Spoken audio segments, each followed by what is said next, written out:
Ketika saya tanya, apa dasar kau bisa eksekusi? Nggak bisa. Kok hakim juga nggak, padahal hakim itu punya kekuasaan penuh dalam persidangan untuk menentukan atau bahkan menemukan hukum. Kalau dia mau bebaskan hari ini bisa.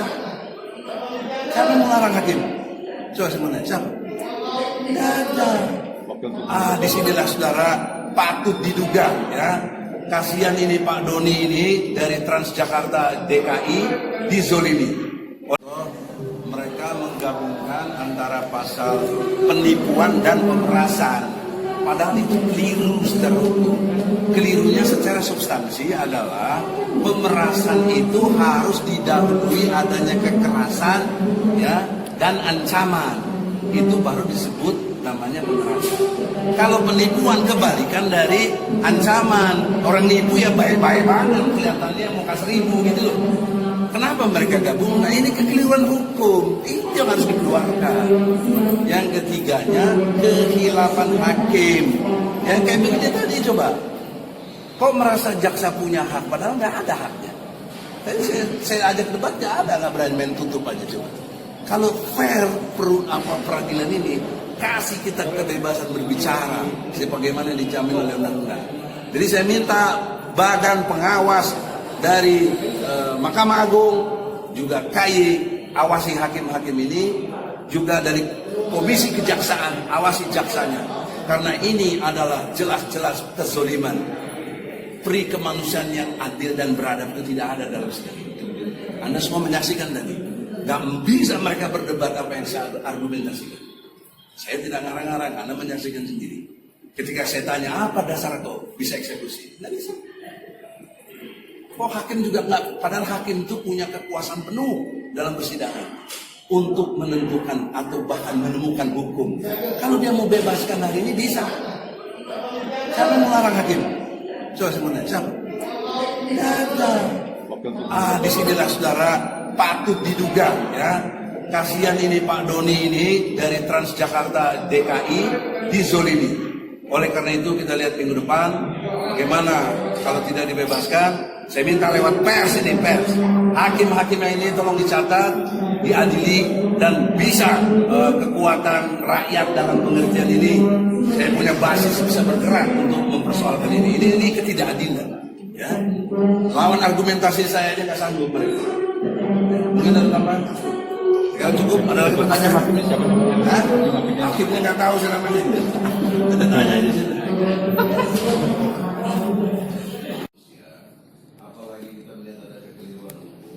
Ditahan itu jangankan sehari, Pak. Sejam aja orang nggak enak sih. Jadi karena itu dikiranya sambil menunggu apa susahnya nunggu relas tadi minggu depan, tapi dia jangan ditahan ya. Ya, tapi ini sudah beliau katakan dieksekusi, sudah ada pihak sana, dia udah nggak merasa bisa bertanggung jawab lagi. Jadi di sini yang mulia punya kewenangan penuh menurut pemikiran kita.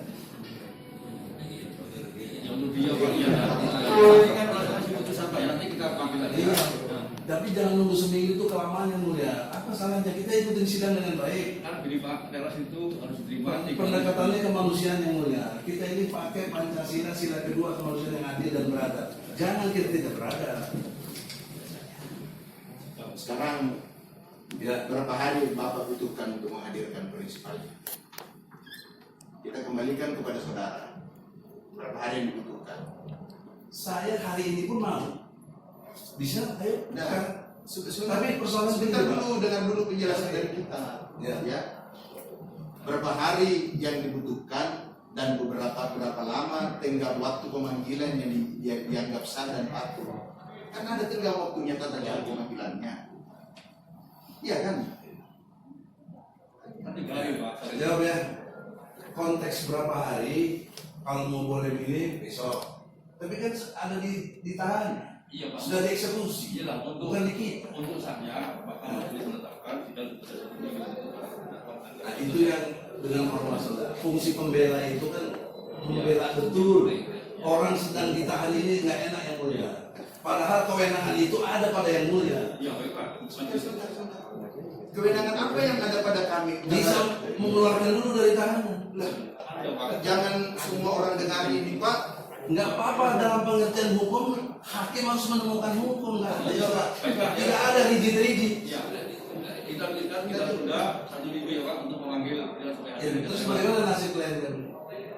Ya kan kalau itu urusan Pak ya, enggak ya? Supaya hadir, belum sama hadir pada Coba hari. bapak enak tidur, enak segala. Mereka sendiri sengsara Pak.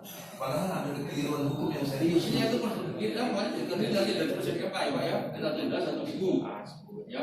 Saya setuju 1 minggu ditunda, tapi bagaimana jangan ditahan itu poinnya.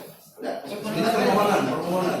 Sebentar kami kembalikan. Ya. Kewenangan apa yang kami gunakan untuk membuat orang itu tidak ditahan?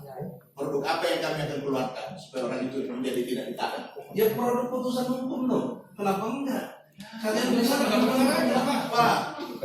Bapak harus sadar. Coba kenapa nggak tanya? Kenapa dia main eksekusi saja? Kenapa dia eksekusi? Tanya dia. Nah, itu jelas. Di sini kan ada hakim. Hakim itu yang mengadili. Sebentar. Hakikat dari pemeriksaan ini adalah permohonan peninjauan kembali. Ya. Kewenangan di majelis ini adalah melakukan pemeriksaan pendahuluan terhadap permohonan peninjauan kembali. Ya kan? Kami menerima dan akan meneruskan materi permohonan peninjauan kembali ini. Produknya di sini adalah berita acara pendapat. Iya. Hanya itu. Iya. Ya Pak ya. Tapi dalam konteks itu posisi klien kami ini ditahan, dieksekusi. Udah itu hanya kita ya, Nah, maksud saya kalau Bapak Hakim meminta kepada dia, sekarang saya minta kepada jaksa, keluarkan dia melalui hakim. Tidak ada dalam KUHP kewajiban jaksa selaku termohon untuk menghadirkan pemohon. Juga tidak ada kewajiban untuk dieksekusi. Sudah Pak ya. Mana pasal berapa? Ayat berapa? Sudah sidang. Jangan udah begitu Pak. Ini soal nasib manusia. Ya, sidang kita tunda hari Rabu ya Pak.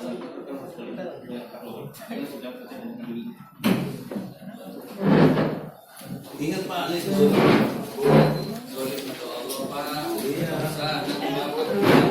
bahwa waktu itu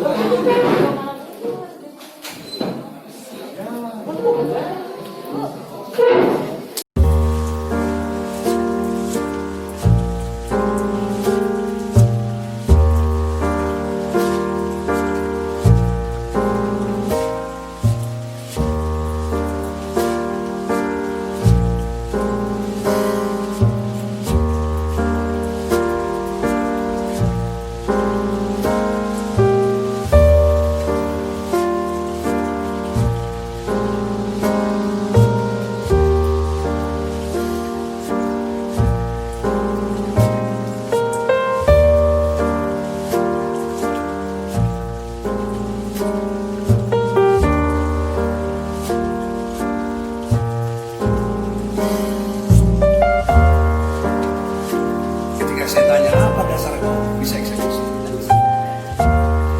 Kok hakim juga nggak? Padahal hakim punya kekuasaan penuh dalam persidangan untuk menentukan atau bahkan menemukan hukum. Kalau dia mau bebaskan hari ini bisa. Siapa yang melarang hakim? Coba semuanya siapa? Tidak ada. Disinilah saudara patut diduga ya. Kasihan ini Pak Doni ini dari Transjakarta DKI dizolimi. Mereka menggabungkan antara pasal penipuan dan pemerasan. Padahal itu keliru, saudara. Kelirunya secara substansi adalah pemerasan itu harus didahului adanya kekerasan, ya, dan ancaman. Itu baru disebut namanya pemerasan. Kalau penipuan kebalikan dari ancaman. Orang nipu ya baik-baik banget kelihatannya bekas ribu gitu. Kenapa mereka gabung? Nah ini kekeliruan hukum, itu harus dikeluarkan. Yang ketiganya kehilapan hakim. Yang kayak begini tadi coba. Kok merasa jaksa punya hak padahal nggak ada haknya? Kan saya ajak debat nggak ada, nggak berani main tutup aja. Kalau fair peradilan ini kasih kita kebebasan berbicara sebagaimana dijamin oleh undang-undang. Jadi saya minta badan pengawas dari Mahkamah Agung, juga KAI, awasi hakim-hakim ini, juga dari Komisi Kejaksaan, awasi jaksanya. Karena ini adalah jelas-jelas kezaliman. Peri kemanusiaan yang adil dan beradab itu tidak ada dalam sejarah. Anda semua menyaksikan tadi. Gak bisa mereka berdebat apa yang saya argumentasi. Saya tidak ngarang-ngarang, kita menyaksikan semua. Ketika saya tanya apa dasar kau bisa eksekusi, kok hakim juga melakukan, padahal hakim itu punya kekuasaan penuh dalam persidangan untuk menentukan atau bahkan menemukan hukum. Kalau dia mau bebaskan hari ini bisa. Siapa yang melarang hakim? Coba saya mau nanya, siapa? Tidak ada. Disinilah saudara patut diduga ya. Kasihan ini Pak Doni ini dari Transjakarta DKI dizolimi. Oleh karena itu kita lihat minggu depan bagaimana kalau tidak dibebaskan. Saya minta lewat pers ini, pers. Hakim-hakimnya ini tolong dicatat, diadili, dan bisa kekuatan rakyat dalam pengertian ini. Saya punya basis bisa bergerak untuk mempersoalkan ini. Ini ketidakadilan. Ya. Lawan argumentasi saya aja nggak sanggup mereka. Mungkin ada tambahan? Kalau cukup, ada lagi pertanyaan hakimnya siapa namanya? Hakimnya nggak tahu saya namanya.